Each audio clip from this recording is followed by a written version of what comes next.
furniture making company, and they make beautiful pieces like this round table made out of cherry with these ironwood inlays. Over here, an armoire with Biedermeier influence made out of mesquite wood, and look at the craftsmanship. They actually have book-matched the panels, and the character of the mesquite just really brings the piece alive. Now, across the way is a piece I'm really interested in. This glass front case has a bit of a Victorian influence, raised panels on the end, and wherever there are defects in the mesquite, they simply fill them with epoxy and then machine them smooth.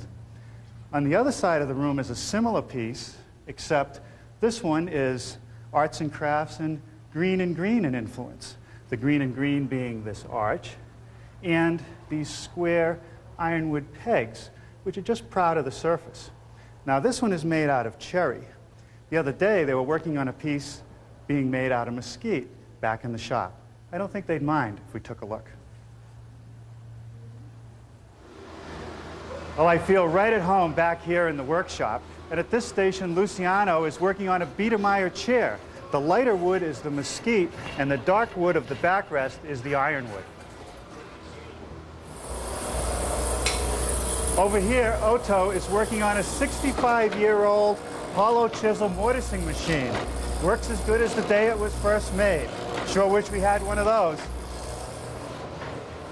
Over here, Tim has the job of filling the defects in the mesquite with the marine epoxy, the same stuff we use to build the sailboat.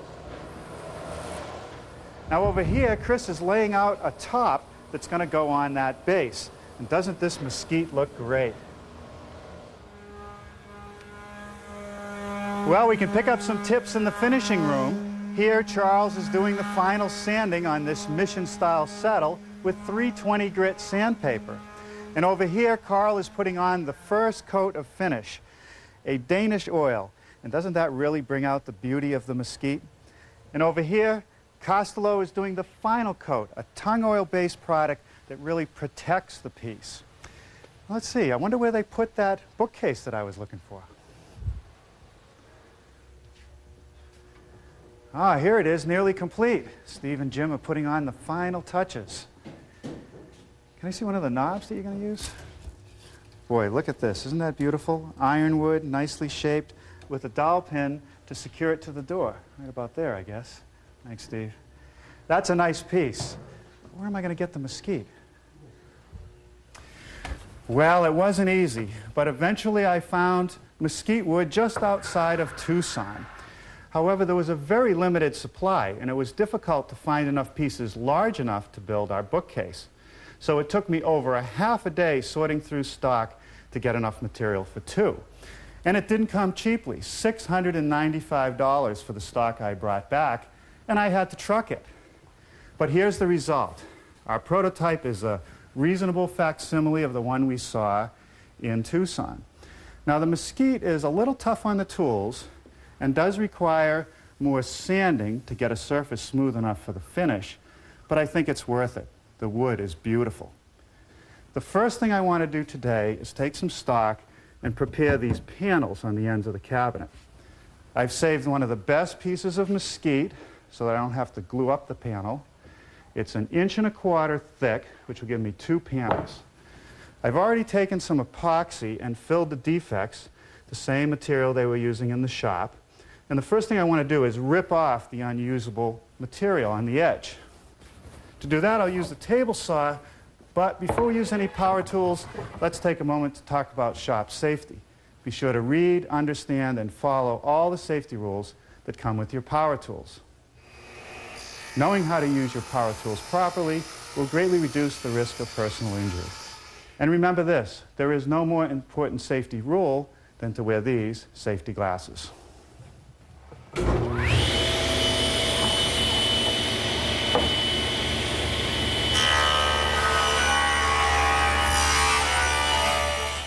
Boy, this stuff is heavy.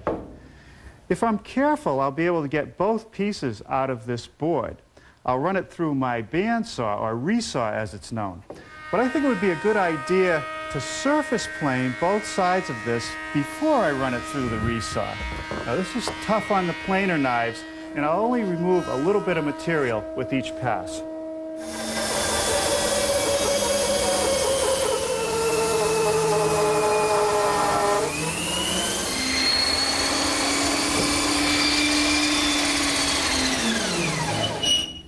Boy, that's a great tool. That 3-inch blade goes through this mesquite without any problem. Now what I want to do is surface plane the piece down to a little thicker than 3/8 of an inch.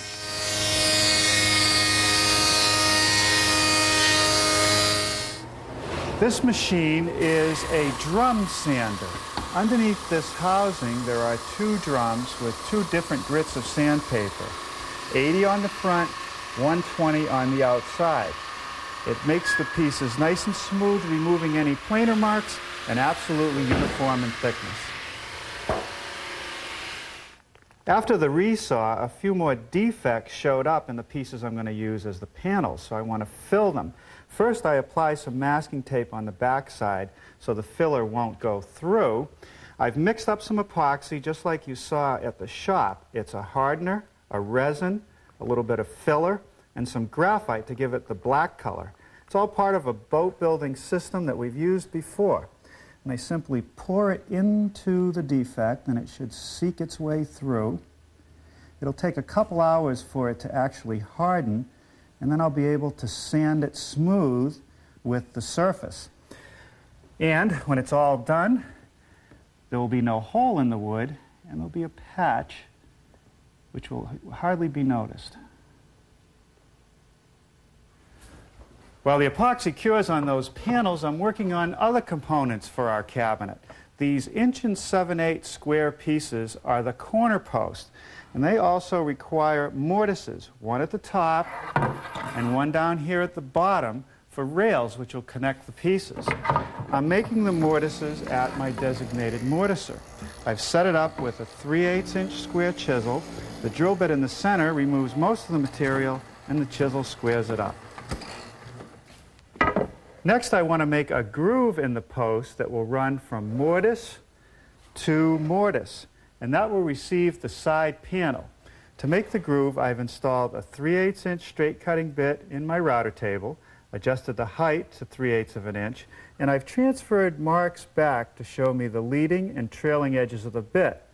That will allow me to drop the post onto the bit right in the area of the mortise. And when I reach the mortise at the other end, I'll simply remove the post.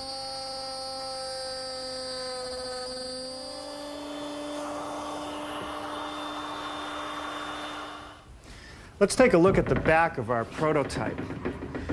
The back is a piece of 1/4" plywood, and rather than just apply it to the post, I've recessed it in so that we won't see the edge. For that, I need a rabbet, and we'll make that next.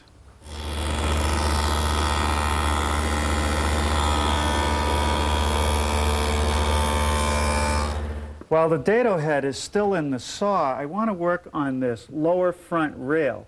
It needs a rabbet on the top inside edge to support the bottom shelf.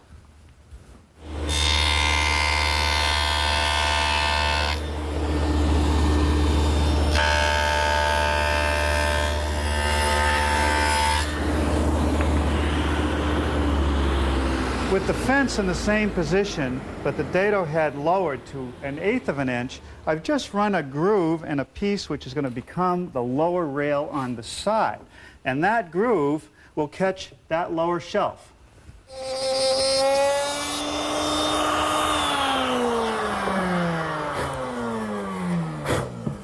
With the same setup in the router table that I used to make grooves in the corner post, I'm putting a groove in that lower short rail. I'm also going to need a groove in the top rail using the same setup. Now I'm ready to start forming tenons on the ends of all the rails, and for that I've set up the table saw for a 1-inch long tenon. I've raised the blade 1/4 of an inch above the table, and I'll use my miter gauge to guide the piece through, making a shoulder cut on each face. Using a special jig which holds pieces of wood vertically so that I can run them through the saw, I can complete the cheek cuts on each tenon. Using my bandsaw, I can make the decorative cut that runs along the bottom of the short rails and the front rail.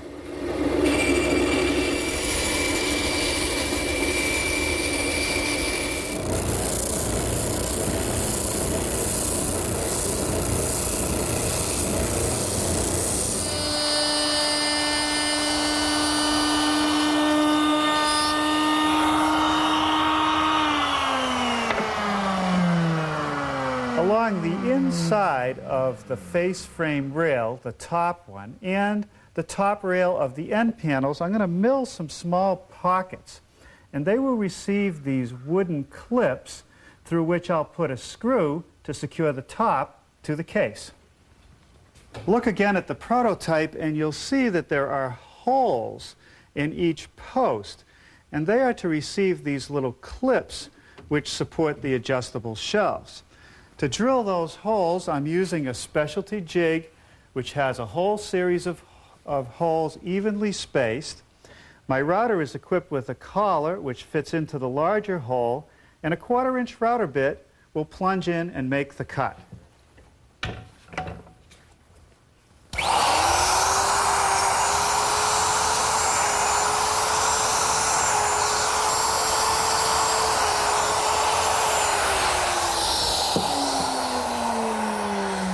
Well, after I finish milling the holes in the other 3 posts, it'll be time for a little sanding.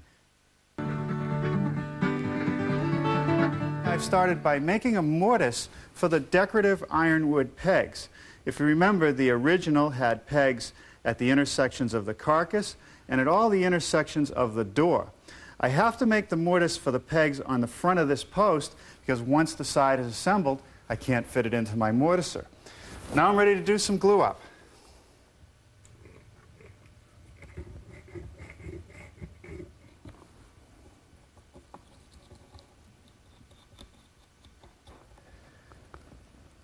Now that's not a mistake down at the bottom of the mortise, that gap. I don't want the tenon to bottom out. Boy, that's going to be a good strong joint. Next, the panel itself. And I don't use any glue in the grooves. I want the panel to float so that it can move with changes in moisture content.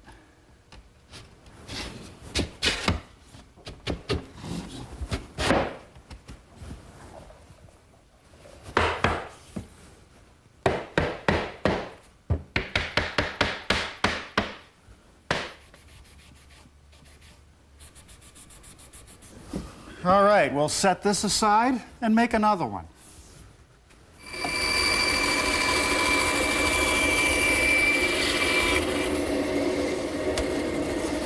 I've just notched the corners of a piece of birch plywood, which I'm using for the shelves and the back. Doesn't make sense to use mesquite there, it's just too expensive. Now let's work on the top. If we look at the prototype, you can see that the back edge of the top has a rabbet to receive the plywood. We'll make that with a router.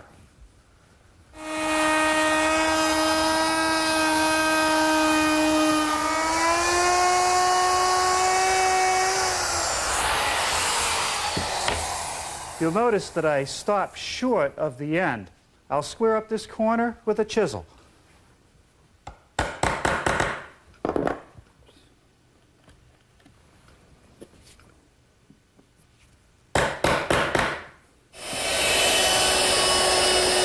Easing the edges of my top, just using a portion of a 1/4-inch rounding over bit.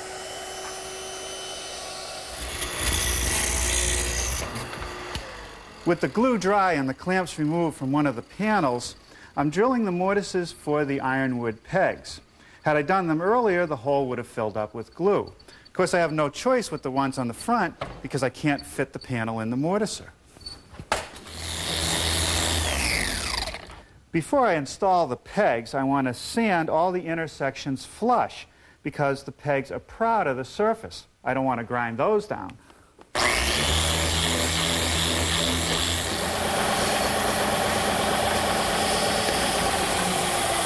Now for the pegs themselves. I bought some ironwood in Tucson, the same place I got the mesquite. This is not sold by the board foot. It's sold by the pound. $6 a pound. Then I ripped it into some 1/4-inch square strips. And what I'm doing now is just rounding over the end, the part of the peg that's going to show.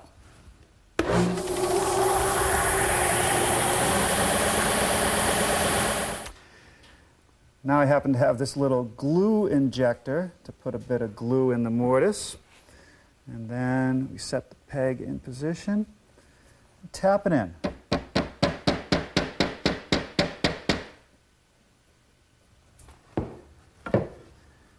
Now I'm ready to start some of the assembly. Glue on all the tenons and in all the mortises.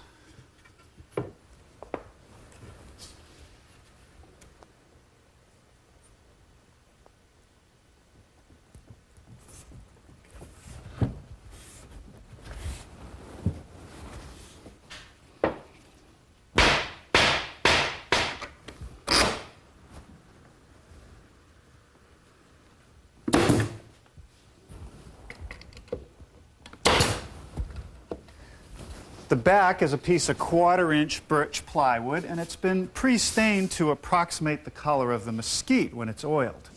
I'll just attach that with a bit of glue and some brads.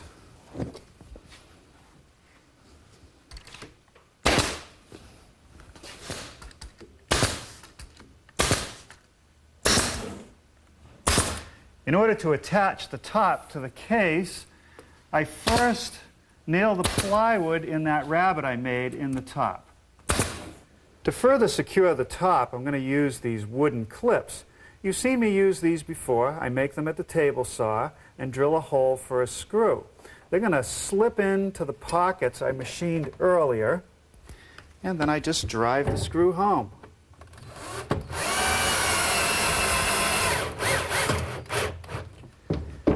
It won't take long for the glue to dry on the case, but while it does, let's start working on the doors. If we look at the doors of the prototype, you can see that they are the most significant feature of this piece. This arch in the mid-rail gives it that green and green influence. Once again, I'll be using the ironwood pegs as a feature, and the top has true divided lights for the glass. The first step is to rabbet the stiles, rails, and the muttons to receive the glass.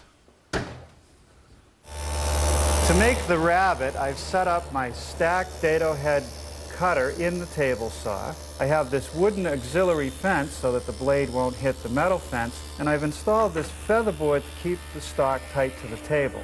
The setup is for a 1/4-inch by 1/2-inch rabbet.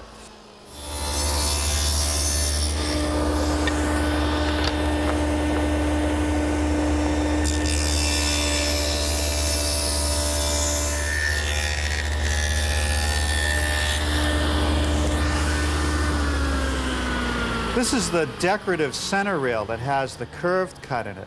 The bottom edge needs a larger rabbet to receive the glass from below. This first pass starts the rabbet. I'll remove the rest with a saw blade.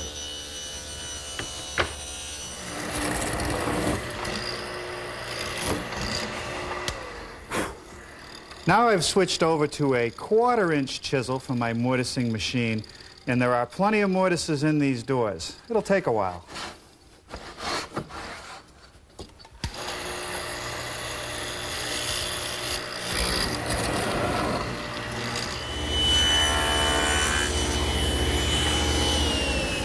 Let's start forming the tenons on the rails.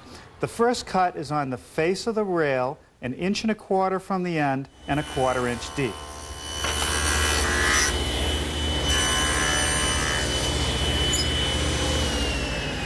Now I'm making the shoulder cut on the inside face, and that's a 1/4 inch shorter than the one on the outside. Without moving the fence, but raising the blade to 3/8 of an inch, I've nibbled away the tenon on the edge opposite the rabbet.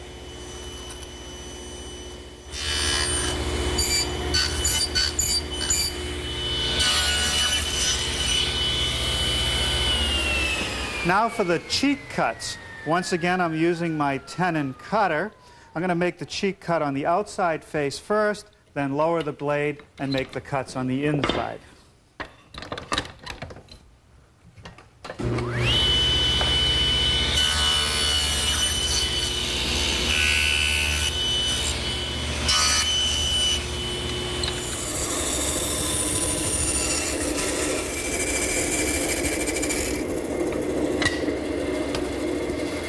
And that takes care of the cut for the decorative mid-rail.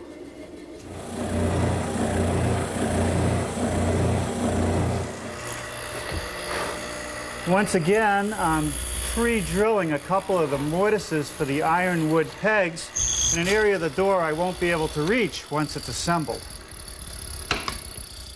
All right, let's glue it up.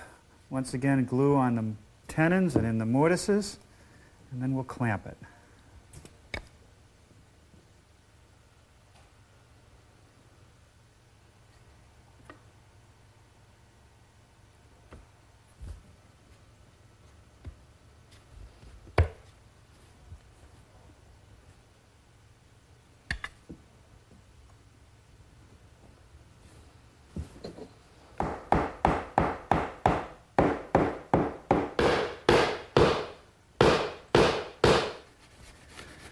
All right, that takes care of one door. One more to go. Those doors are going to be hinged on the case, so I'll need a mortise on the case and on the door. I made a simple jig out of 1/2-inch thick plywood and cut out a notch in it. Then I'll use my router, which is equipped with a collar and a straight cutting bit. The collar just rides around the cutout in the plywood.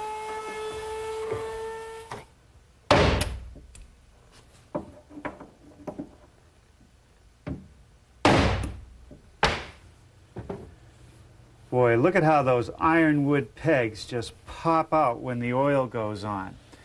Just as they did with the piece in Tucson, we're using an oil finish. I'll put on several coats. Each coat goes on with a brush. I wipe off any excess, and after about 8 hours, I'll put on another coat. And we'll keep building it up. It really brings out the beauty and warmth of this mesquite.